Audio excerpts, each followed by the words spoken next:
Hi friends, இன்னைக்கு நம்ம பார்க்க போகிற டாபிக் என்ன அப்படின்னு பார்த்தீங்கன்னா, மூட்டு வலிக்கு போடுற உரைகள். உரைகளில் என்னென்ன வெரைட்டிஸ் இருக்குது, அதை யாரெல்லாம் போடலாம், எதுக்காக போடணும், அது போடுறதால என்னென்ன ப்ராப்ளம்ஸ் சால்வ் ஆகும், என்னென்ன ப்ராப்ளம்ஸ் வரத்துக்கான சான்சஸ் இருக்குது அப்படிங்கிறத நம்ம இந்த வீடியோவில் பார்க்க போகிறோம். I am Dharani, physiotherapist from Salem. இந்த உரம் போடுறதால என்னென்ன பெனிஃபிட்ஸ் வரும் அப்படிங்கிறத ஃபர்ஸ்ட் பார்க்கலாம். உரம் எதுக்காக போடுறோங்கிறது தெரிஞ்சுக்கோங்க. இதுதான் நம்மளோட கால் மூட்டு. இந்த மூட்டுல மொத்தம் 6 விதமான ஆக்சன்ஸ் இருக்கும். நம்ம வெளியில தெரியறது மடக்கி நீட்டுறது மட்டும்தான் நமக்கு வெளியில தெரியும். அது இல்லாம நமக்கு ஸ்லைட்டா இந்த கிளைடிங் மூவ்மெண்ட் இருக்கும். அப்புறம் மைல்டான இந்த ரொட்டேஷன் மூவ்மெண்ட் இருக்கும். இப்போ நம்ம இந்த ஃபார் எக்ஸாம்பிள் இந்த ஏதாவது ஒரு ஜவ்வு உங்களுக்கு ப்ராப்ளமா இருக்கு அப்படிங்கிறப்ப என்ன ஆகும்னா, அந்த ஜவ்வு சைடு மட்டும் கொஞ்சம் இந்த கிளைடிங் மூவ்மெண்ட் ஜாஸ்தியா இருக்கும். அது டிபெண்டிங் அப்ப எந்த ஜவ்வு ப்ராப்ளமா இருக்கோ அதை பொறுத்து ஆக்ஷன் மாறுபடும். அந்த ஆக்ஷனை கட்டுப்படுத்துறதுக்காக தான் நம்ம மெயினா ஒரு பிரேஸுங்கிறது போடுறது, நீ கேப் நீ உரங்கிறது போடுவோம். சரிங்களா? கால் மூட்டுக்கு போடுற பிரேசஸ்ல நிறைய வெரைட்டிஸ் இருக்கு. ஒவ்வொரு ஜவ்வுக்கும் ஒவ்வொரு விதமான பிரேசஸ் இருக்கு. ஆனா நம்ம வீட்டுல ரெகுலரா ஹோம்ல யூஸ் பண்ற பிரேசஸ் நீ ஸ்லீவ்ஸுங்கிறது கீழே வந்துடும். அது நீ கேப், நீ ரேப், அப்புறம் கிரேப் பேண்டேஜ் அப்படிங்கிற 3 வெரைட்டிலேயே நம்ம பிரிச்சிடுவோம். அதை நம்ம இப்ப எப்படி எல்லாம் போடணும், எதுக்காக போடணும் அப்படிங்கிறத நம்ம பார்த்துடலாம். இதை நீ கேப்னு சொல்லுவாங்க. இதை இந்த மாதிரி உள்ள விட்டு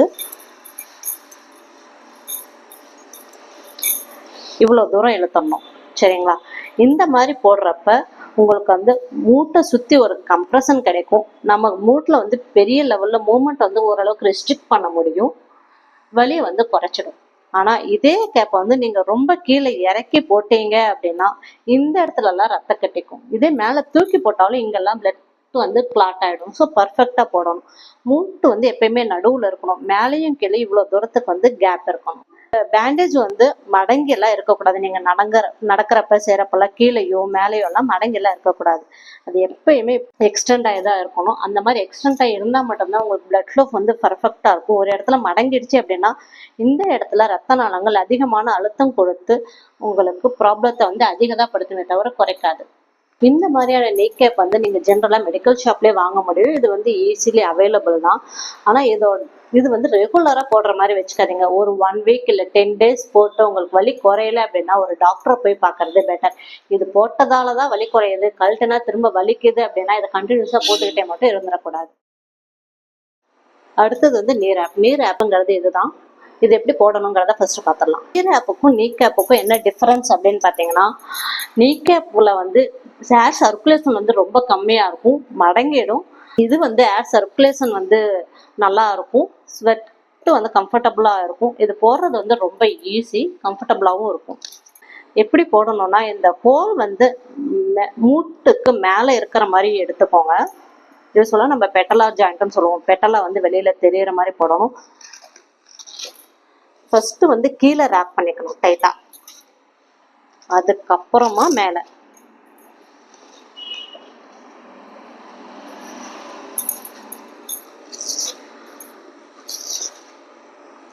லாஸ்டா தான் சென்டர். இந்த மாதிரி ரேப் பண்றப்ப உங்களுக்கு வலிக்கிட்டு கீழே போகாது. நம்ம என்ன பண்ணுவோம்னா ஃபர்ஸ்ட் மேல டைட் பண்ணிட்டோம் அப்படின்னா கீழே லூசா போடுறப்ப மேல கீழே இறங்கி போயிடும். நடக்கிறப்ப செய்யறப்பெல்லாம் ஃபர்ஸ்ட் கீழே டைட் பண்ணிட்டீங்க அப்படின்னா இது டக்குன்னு கீழே வலிக்கிட்டு போகாது, உங்களுக்கு கம்ஃபர்டபுளா இருக்கும். இதுல உங்களுக்கு ஏர் ஃபெசிலிட்டிஸ் நல்லா இருக்கும். கழட்டி மாற்றுறது ரொம்ப ஈஸி. தேவைக்கிறப்ப மட்டும் போட்டுக்கலாம், மற்ற டைம் எல்லாம் நீங்க ரிமூவ் பண்ணிக்கலாம். அடுத்தது கிரிப் பேண்டேஜ். கிரிப் பேண்டேஜ்ல இருக்க மெயின் ப்ராப்ளம் என்னன்னா, ஒரு தடவை கழட்டிட்டோம்னா நம்ம திரும்ப அதை ரோல் பண்ணிட்டு தான் நம்மள காலை சுத்தணும். இன்னொரு விஷயம் என்னன்னா, இது ஃபுல்லாவே நம்ம கம்ப்ரஸ் பண்ணாது. இப்ப நம்ம காலை மடக்கிட்டோம் அப்படின்னா அந்த இடத்துல இது லூஸ் ஆயிடும், சம்டைம் கலண்டு விழுந்துரும். அதெல்லாம் இதுல ப்ராப்ளம் இருக்கு. பட் ஆனா இதை எப்படி சுத்தணுங்கிறத நான் சொல்லிடுறேன். இதுவுமே ஆரம்பிக்கிறப்ப முழங்காலுக்கு கீழே இருந்து ஆரம்பிங்க.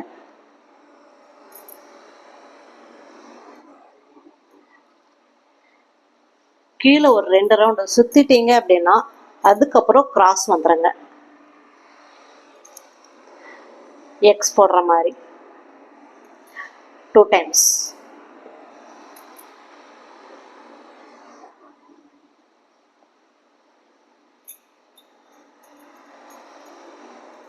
அதுக்கப்புறம் மேலே ஒரு 2 ரவுண்டு. ஆனால் இது சுற்றுறப்ப ஈவனான ப்ரெஷரில் வந்து சுற்றணும். பின் போடுறது ஏதாவது ஒரு சைடில் வந்து போட்டுக்கோங்க, சென்டராகவும் இருக்கக்கூடாது. ஃபார் எக்ஸாம்பிள் இங்கே முடியுதுன்னா இந்த இடத்துல இப்படி மடக்கி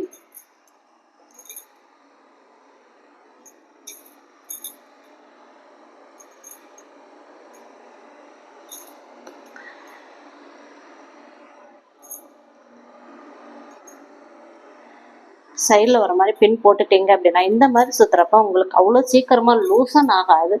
உங்களுக்கு ஓரளவு ஸ்டெபிலைட் கிடைக்கும். ஈவனான ப்ரெஷரில் சுற்றணும்.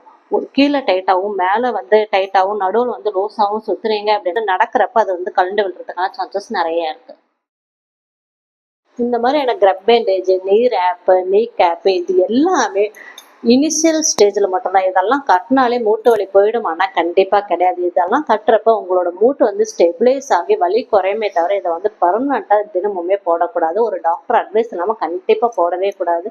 இது போடுறதால உங்களோட மூட்டு வந்து டீஜெனரேஷன் ஆகிறது குறையுமானா கண்டிப்பாக இல்லை. இது போடுறதால அப்போதைக்கு இருக்கிற வலி குறையும், கொஞ்சம் ஸ்டெபிலிட்டி இன்க்ரீஸ் பண்ணுமே தவிர இது வந்து ஒரு மூட்டு வலியை பர்மனெண்ட்டாக குணப்படுத்த முடியாது. நீங்கள் எக்ஸசைஸ் பண்ணால் மட்டும்தான் உங்களோட மூட்டு வலி வந்து பர்மனெண்ட்டாக குணமாகும். இதில் உங்களுக்கு ஏதாவது டவுட் இருக்குது அப்படின்னா எங்களை காண்டாக்ட் பண்ணுங்கள். தேங்க்ஸ்.